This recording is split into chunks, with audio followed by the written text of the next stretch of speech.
سلام بچه ها، خوش اومدیم به یه ویدیو جدید از کانال خودتون. من محمد پارسا هستم. امروز اومدیم با بابام ویدیو بگیریم پنالتی رئال و بارسا. بابا سلام کن.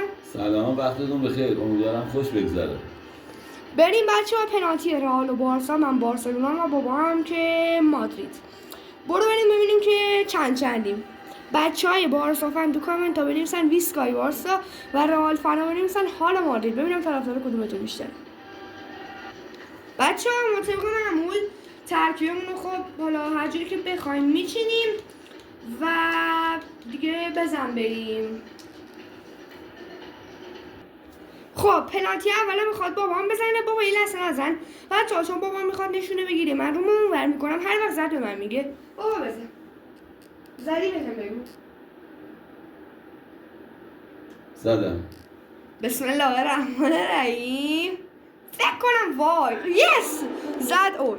خراب کرد. بچه ها بریم سراغ پنالتی. من بابا رو تو اونور کن نبینی ها. نه خیال جمع باشه.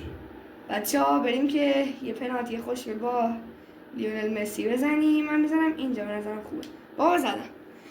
آنکارا مسی آنکارا مسی گل. وای گل نشد پشمام. چجوری گرفتی؟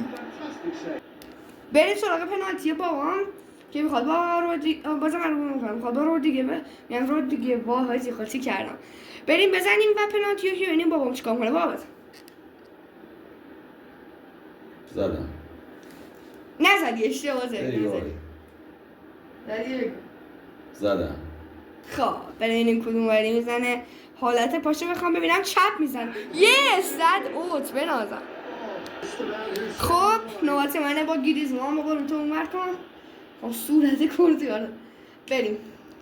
بابا رو نکنه، رو تو اونور کن.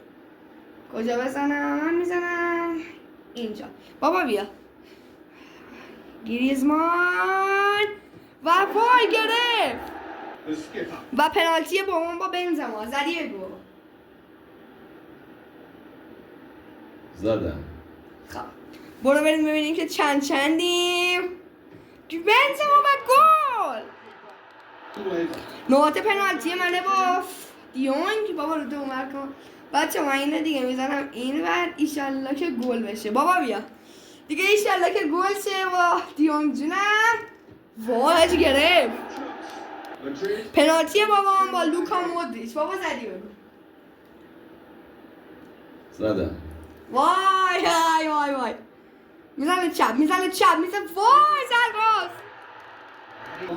بچه ها اینو گل نکنم. من بابام باختم. بزن بریم. بابا نگاه نکنی به امید حق علیه باطل. میزنیم اینجا.